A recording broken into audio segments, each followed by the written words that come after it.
Hey girls, it's Jamie, and next week is Valentine's Day. I'm sure you have all of your cards, decorations, and invitations ready, but do you have something to put those in? I didn't think so. Let me give you a hand by showing you how to make your own glue design tie-dye tote. Let's do it, girl.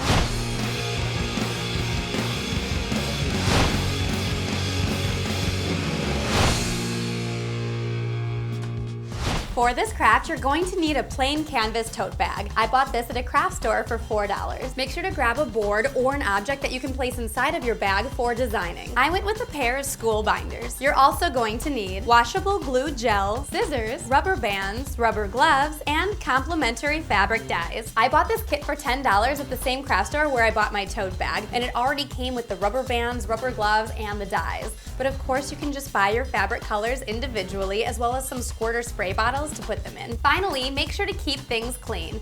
You can set up a workstation with a tarp or cover a table with old rags, or you can just be like me and then buy a grate that you can put over your sink. I went with the standard cooling rack. I also recommend changing into old clothes because this craft can get a little messy. All right, it's time to dye. That sounded morbid. I meant like dye your bag, not like, you know.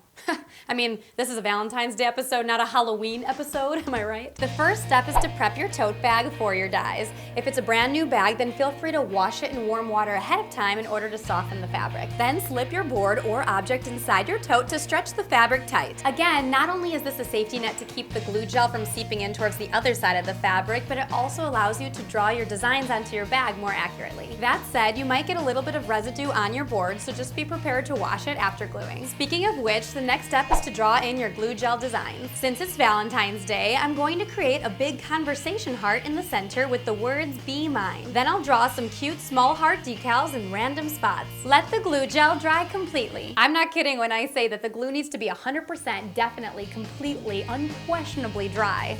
If it's wet, then it's not going to block out the dye from absorbing, and then you might not be able to see some of your actual designs. Plus, if it's wet, then the glue is going to stick on random parts of the bag as you're folding it, and then you're going to get extra markings on your bag that you never planned for. Trust me on this one, make sure to always dry before you dye.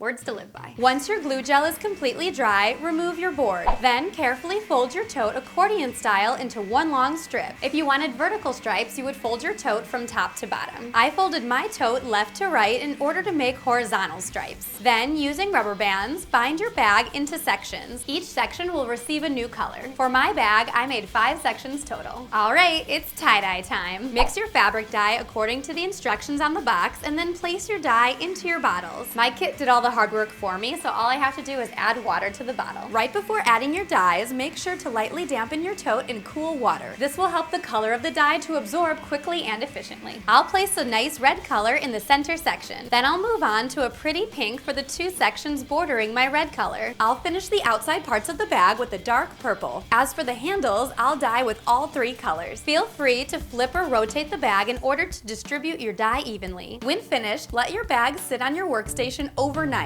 or at least for 8 hours. This will ensure that your dye color really sets in. An optional step is to tie up your tote in a plastic bag or plastic wrap in order to keep your fabric damp and let the dye set in. The final step is to wash your tote. I recommend first rinsing your bag in cool water to remove excess dye. Cut off your rubber bands with your scissors and then place your tote in warm soapy water. Remove the glue by rubbing it gently with your fingers under the water. Finally, toss your bag into the washing machine on a light cycle. If you've made more than one bag, you can wash them all at the same time. However, don't wash it with a normal laundry load because then it could mix with your newly dyed colors. Let everything hang to dry, and ooh la la, you now have your own Valentine's Day tote. There are so many different ways of doing this craft, whether you're gluing on different designs or using different colors of dye.